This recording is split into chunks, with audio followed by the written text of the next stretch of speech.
nga po, Bombo Kervin, no? As of itong datos na ibibigay ko po sa inyo ngayon ay as of yesterday, 5 p.m. So, kung titignan po natin, no, ang Cagayan Valley DRM Operations Center ay nananatili pa rin pong naka-blue alert status at base po sa itatala po ng mga datos na nakuha po natin sa ating local DRM councils ay as of now, Bombo Kervin, no, galing po sa Dromic report ng DSWD. Sa kasalukuyan po ng affected population po natin ay meron na pong 7,117 families, having 24,170 individuals. Galing po ito sa 112 na barangays from Cagayan, Isabela at Quirino. Sa ngayon, Bombo Kervin, kasalukuyan, meron po tayong mga bukas na evacuation center ay meron po tayong 2. No? Ang nilalaman po nito sa kasalukuyan ay 5 at 20 na nakatao. So, galing sa karamihan po ng datos po dito ay nanggaling po sa probinsya po ng Cagayan. So, madami din pong mga pamilya no, na silikas po sa kanilang mga kapitbahay, sa kanilang kamag-anak. Sa ngayon, Bombo Kervin, no, meron pong 2 na pamilya po no, na yun yung kinoconsider natin na outside evacuation center. Meron pong 2 pamilya having 8 na individuals. Pagdating naman po sa suspension of classes, Bombo Kervin, no, karamihan po dito sa mga munisipyo sa Cagayan, no, ay nag-cancela po ng kanilang klaseng gawa nga po sa matinding pagbuhos ng ulan. And ganoon din po sa work, no, government. Yesterday, no, mga na-cancela na po ng work, kasama na rin po yung classes. So, sa pagdating naman po sa status ng roads and bridges natin, Bombo Kervin, meron po tayong 21 roads, no, na hindi po madaanan at 23 bridges na passable pa po. But naantay pa rin po no, yung mga datos na nabigay ko po ngayon, no, ay posible pa pong magbago, posible din pong tumaas. Gawa nga po hintay pa na natin yung mga datos galing po sa ating local DRM council. Yun lamang, Bombo Kervin. Opo. Ma'am, no, pagdating ho dito po sa status halimbawa ng tulay, dyan po sa, or yung level ng tubig, dyan po sa bahagi po ng Cagayan, kumusta ho sa ngayon sa monitoring ho ninyo? Opo, no, base po sa water level gauging, which is Bunton Bridge. Sa kasalukuyan na nasa 11.1 po siya ngayon, no, as of 8 p.m. And kanina pa pong 5 a.m. manatili po siya sa 11.1. So, hopefully, no, hindi na po tumaas. Pero sabi nga nila, baka ulanin pa po tayo. Posible pa pong magkaroon ng changes sa water level natin. Opo. Anyway, ma'am, no, kung ganun po yung level na ng tubig, critical level na nasa 11 something yung elevation, 11.1, may mga lugar na ho ba na binabaha ho riyan kapag kaganyan? Pakiulit po, Bombo Kervin, medyo hindi po malinaw.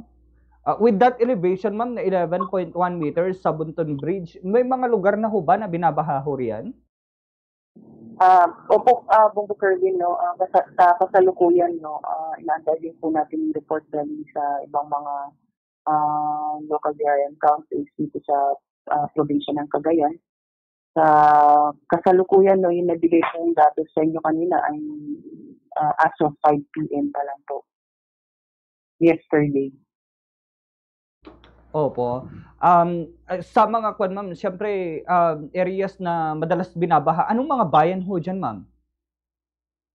Oo, dito sa parteng probinsya ng Cagayan, no, unang-una po, yung Tuguegarao City, which is considered nga po catch basin po ito ng mga tubig ulan galing po sa upper area po natin. So, along the Cagayan River, may mga munisipyo na sakop po doon sa Cagayan River. Yun po yung mga binabaha po no, up to the downstream. Opo. Yes, so ma'am. No, so anyway, ma'am, no, pagdating naman ho sa mga assets, rescue assets, kumusta ho sa ngayon yung instruction sa mga LDRRM offices? Ayun po, no, kasalukuyan, Bombo Kervin, no, naka-alerto pa rin po ng ating mga local DRM councils. Yung kanilang emergency operation centers, no, naka-monitor na po sila yan and also ongoing na rin po ang kanilang preemptive evacuation sa kanilang mga bayan dahil nga po dito sa pagtaas ng tubig sa tubig galing sa mga ilog, no? So currently inaantay lang po natin yung mga reports nila, no, pagdating po sa datos ng kanilang preemptive evacuation. Anyway, ma'am, no, pero ongoing pa rin ho or may ongoing ngayon? Bombo Kervin, yun nga po, no, ongoing pa rin po yung kanilang evacuation kasi nga po minimonit dahil nga dito sa pagtaas ng mga tubig dito sa ilog. So, sa kasalukuyan, no, yesterday pala, no, meron po kami nakakita sa kanilang mga social media accounts na ongoing po yung preemptive evacuation nila. Nga lang po, no, inaantay pa rin po natin yung datos galing po sa kanilang local DRMOs.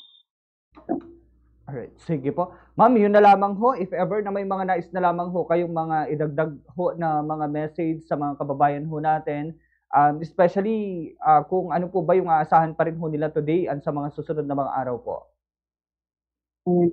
Sa mga nakikinig po ng ating programa, ito, no, sa ngalan po ng ating chairperson at director po ng Office of Civil Defense, Director Leon D. Rafael, patuloy po tayong mag-antabay po ng mga advisories galing lamang po sa mga official warning agencies, no, and also yung kanilang mga social media accounts ng kanilang local DRMOs para hindi po dun sa kanilang mga abiso pagdating po sa mga evacuation or preemptive evacuation. And dun sa mga informasyon po, no, na nakikita po natin sa ating mga social media accounts, patuloy po tayong mag-share lamang po ng mga informations, no, na tama lang po, no, na galing po dun sa mga official pages po ng ating mga warning agencies and also yung mga social media accounts po ng ating mga local DRMOs. Yun naman po, Bombo Kervin, no, patuloy po tayo mag-ingat dahil nga po dito sa matinding pag-ulan, dahil nga po nito sa shear line sa kayong anihan po. Thank you, Bombo Kervin.